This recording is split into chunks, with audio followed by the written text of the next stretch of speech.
Бұл бірнеше сағат бұрын болды. Мен де дос қызымда бала тәрбиелемейміз. Ал менің әпкем үнемі сендердің бос уақыттарың көп қой деп айтады. Ал оның төрт кішкентай баласы бар. Бірде ол әзілдеп, мен бәрін сендерге тастап кетіп, жаңа жігітіммен круизге кетем деді. Біз бұған жай ғана күліп еш мән бермедік. Бүгін екеуміз де демалыстамыз. Ұзақ демалыс күндері. Таңғы сағат 7-де есік қағылды. Бұл біртүрлі еді. Почтальон бұлай ерте келмейді ғой. Ал қонақтар күтпегенбіз. Төмен түсіп қарасам, әпкемнің төрт баласы есік алдында тұр. Сыртта суық, ал аналары жоқ. Мен есікті ашып, оларды ішке кіргіздім. Балалар тоңып қалған. Үстілерінде куртка да жоқ. Аналарың қайда деп сұрадым. Олар анамыз айтты, сендер бізге қарайсыңдар. Ол круизге кетіп қалғанда деді. Сондықтан біз автобусқа мініп осында келдік деді. Мен көзіме де, құлағыма да сене алмадым. Бұл не деген сұмдық деп ойладым. Дереу әпкеме қоңырау шалдым. Телефоны өшірулі. Жаңа жігітіне қоңырау шалсам, автожауап бергіш қосылып кетті. Сосын балалардан тағы сұрадым. Аналары не деп айтты? Турасын қайталап беріңдерші. Олар сөзбе-сөз жауап берді. Анашым айтты, сендердің ешқандай міндеттерің жоқ. Бос уақыттарың көп, сондықтан бізге қарайсыңдар деді. Енді мен не істеуім керек? Мен тәтеме қоңырау шалдым. Ол да дәл солай айтты. Әпкем маған балаларды қарайтынына келісім бердім депті. Ең сорақысы, ол балаларды өзі алып келмеген, жай ғана автобусқа салып жіберген. Сыртта аяз, ал олар күртесіз, сөмкесіз келген. Әлде мен балаларды қорғау қызметіне хабарласуым керек пе деп ойладым. Дәл қазір полициямен балаларды қорғау қызметі келіп кетті. Ең қызығы, мен өзім оларды шақырған жоқпын. Міне, әпкемнің балалары біздің үйге келгеннен бірнеше сағат өткеннен кейін не болғаны? Біз әлі де не істерімізді білмедік. Балаларды тамақтандырып, жылытқышты қосып, жылы орынға жатқыздық. Ал аналары мен оның жігітінен әлде хабар жоқ. Қоңырау шалған сайын бірден дауыстық поштаға өтеді. Таңғы сағат 10:30 шамасында белгісіз нөмірден қоңырау келді. Полиция екен. Олар менен үйімде төрт бала бар ма деп сұрады. Мен иә деп жағдайды түсіндірдім.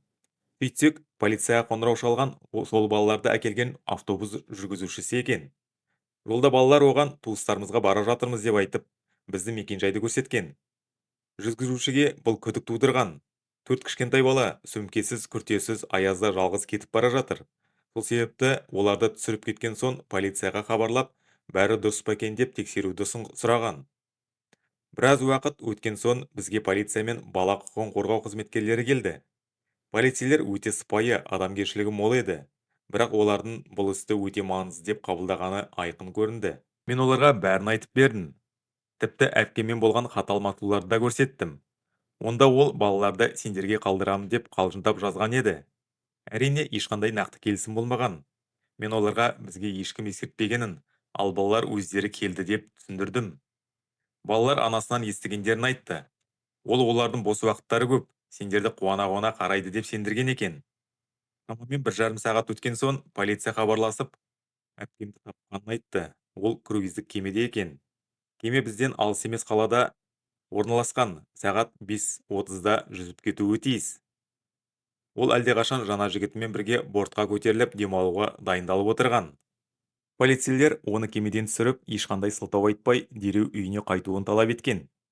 Біраздан кейін ол біздің үйге келді. Ешқандай ұялмай, тіпті сабырлы күйде, толық круиздік киімде, басында көзілдірік, мойнында бейджі бар. Балаларына тіпті қараған да жоқ. Тек есіктен кіріп, сендер шынымен полиция шақырдыңдар ма деп сұрады.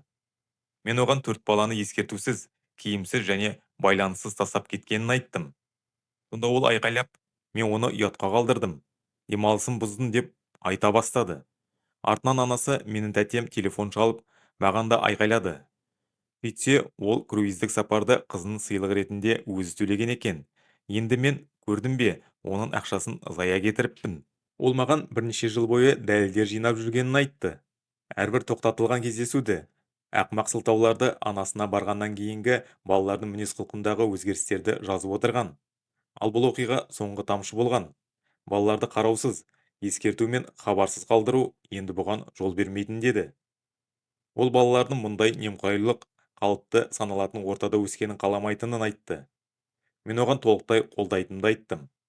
Бұл балаларға тұрақтылық қажет.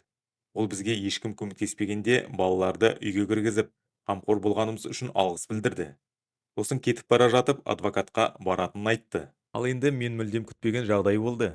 Кеше түнде біздің көлігімізді бүлдіріп кетіпті. Төрт дөңгелегін барлығын тесіп тастаған. Баста еш нәрсеге тиіспеген. Таңертең қызым жұмысына баруға жиналып жатқанда байқадық. Ешқандай хат, еш куәгер жоқ. Бізде камера да жоқ. Бірақ көршілерден түнгі жазбаларын тексеруді өтіндік. Кім жасағанын нақты айта алмаймын. Бірақ уақыт жағынан қарағанда күдік бар.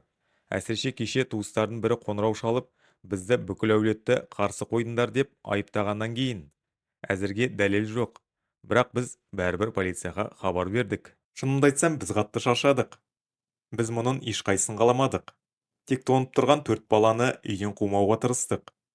Енді бүкіл туысқандар менің әпкемнің нұсқасына сеніп отыр.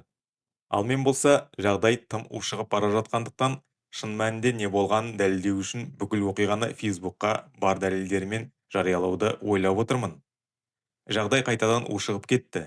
Әрі бұл жолы өте тез. Кеше кешкі шамамен 19:30-да біреу есікті қақты. Есікке қызым шықты және қатып қалды. Есіктің алдында менің әпкемнің үлкен ұлы тұрды. 11 жаста, жалғыз, қараңғыда. Кішкентай мектеп сөмкесі мен күртесіз телефоны да жоқ. Ол тек бір сөйлем айтты. Анам маған осында біраз уақыт тұр деп айтты. Біз антам болдық. Басқа балалар қайда деп сұрадық. Ол айтты, олар анасымен жігітімен қалды. Мен ол жерде қалғым келмеді. Анан неге сені жіберді деп сұрадық. Ол жауап берді. Маған ұнамай жатса кетуге болады деді. Сондықтан мен кеттім. Біз оны бірден ішке кіргізіп ыстық тамақ бердік те полицияға хабарластық. Полиция тез келді. Олармен бірге қамқоршылық органдары да келді. Алдыңғы круиз оқиғасын ескеріп, бұл жолы бәрін өте байыппен қабылдады. Бала қорқынышты нәрселер айтты. Анасы күні бойы айқайлап өз бөлмесіне кіріп алып, балаларға ешкім қарамағанын. Маған сіздердің үйлеріңізде тыныш болатын, сондықтан осында қайта келгім келді деді ол. Көп ұзамай полиция мен қамқоршылар оның үйіне барды. Кейін бізге хабарлады. Басқа балаларды алып кеттік. Ал әпкемді тергеуге алыпты.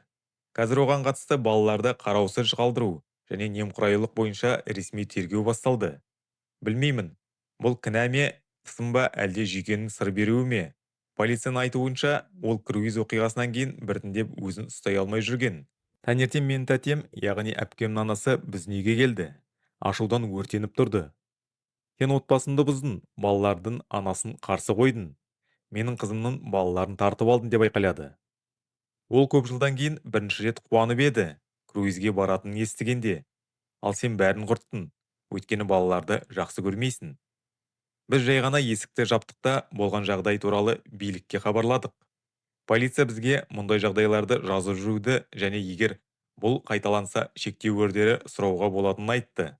Күннің екінші жартысында менімен туған әкесі хабарласты. Ол толық қамқорлық алуға ресми өтініш беріп жатыр екен, және менің куәлік беруге жазбаша түсініктеме жазуға дайын екенімді сұрады. Яғни не болғанын, балалар не айтқанын, қандай күйде болғанын және біз бұл жағдайда қалай араласқанымызды. Мен бірден келістім. Бұл оқиғаға араласқым келмеді. Бірақ егер бұл балалардың қауіпсіз өмір сүруін көмектессе, мен дайынмын. Бізді ең қатты толқытқан сәт, қамқоршылық қызметкерлері үлкен баланы алып кетер алдында ол қызымды құшақтап, тек сіздердің қасыларыңызда өзімді қалыпты сезіндім деді. Бұл сөз мені жүрегімді ауыртты. Қазір біз барымша эмоцияға берілмеуге тырысып жүрміз. Бірақ қажет болған жағдайда көмектесеміз. Біз бір нәрсені анық түсіндік.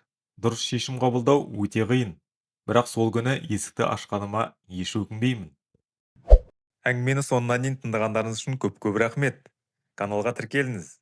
Алда әлде қызықты әңгімелер бар.